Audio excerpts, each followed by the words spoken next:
Hello friends, today we will discuss about how we can create Windows service using .NET 5.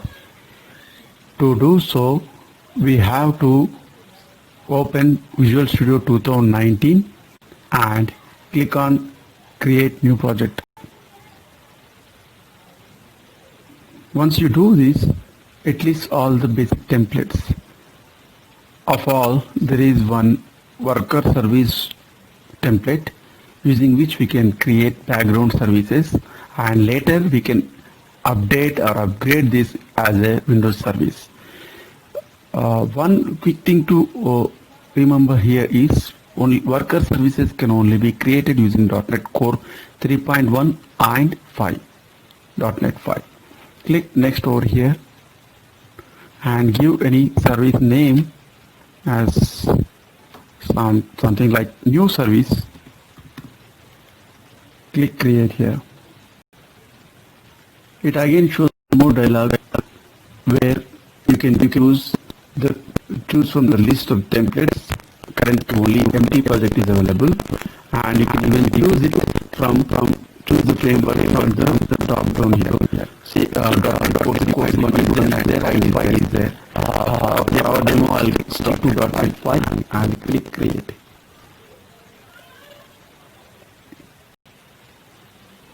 So what this project does is it creates a simple .NET application with one worker class and a program class. Okay, inside this program class, actually we call this worker class. Okay, so this worker class is basically a class that gets inherited from background service. And if you see, all the dependencies are getting restored for this project. Let us wait for some time so that it completely restores all the required dependencies. Okay, now come back to our worker.cs where in the constructor the logger is being injected, and there is a method called execute async. This is the method that actually gets executed when you run this service. Okay, and if you go back to program.cs, see it is calling the create host builder method, where we are just calling host.create default builder, and this is an implicit application. That means it is a standalone application. That means there is no other hosting service is there. So what we have to do is we have to plan to run this on Windows service. Okay, so we have to convert this complete thing as a Windows service instead of self-hosting or making it as a standalone one. Okay, so what we have to do is we have to go ahead and add one NuGet package using the manage NuGet packages.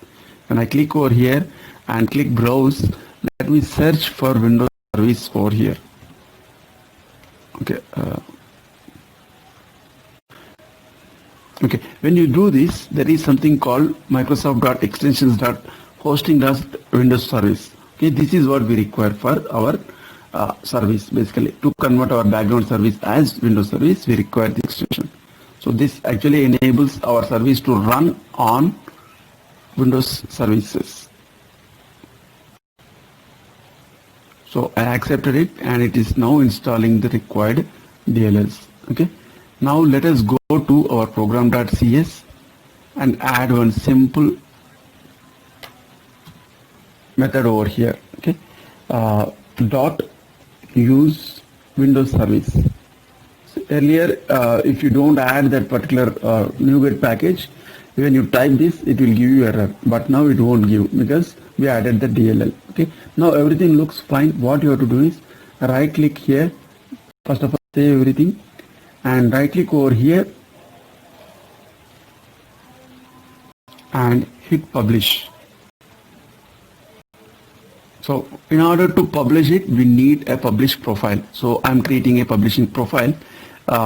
Choose folder here and click next, and choose folder here again, click next, and give any folder location. Currently current bin directory release folder, and inside that only I am creating one publish folder location. Okay, so hit finish now.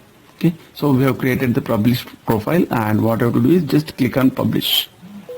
So while it is publishing, what I will do is I'll go ahead and open the file explorer.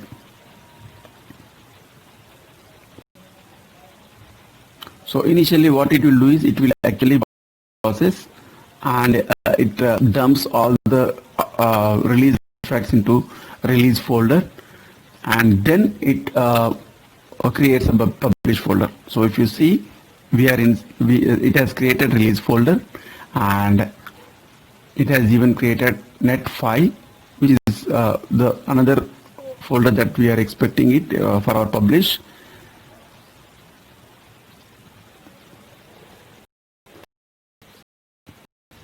So see here, when we run, actually our .NET EXEs, our DLLs will come over here itself, but as I am publishing it, a publish folder will also appear, and all the required artifacts and deployment files will come over here.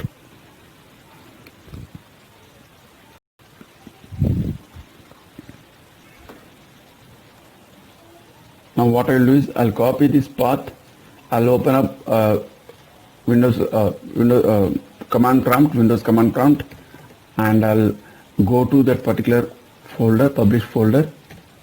Okay, now we have a tool called sc.exe.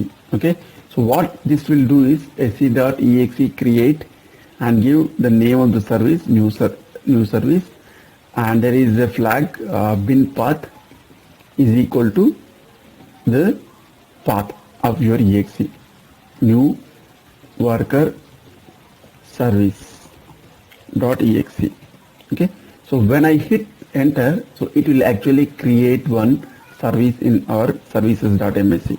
I'm pressing it and enter, so it has successfully created a service. Let me launch our MS services basically and refresh it.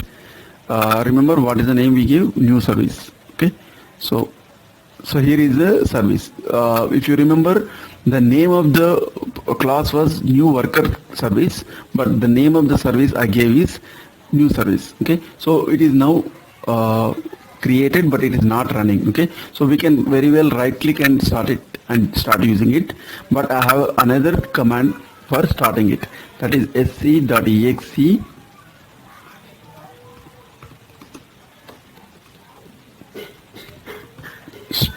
space start, and the name of the service, new service.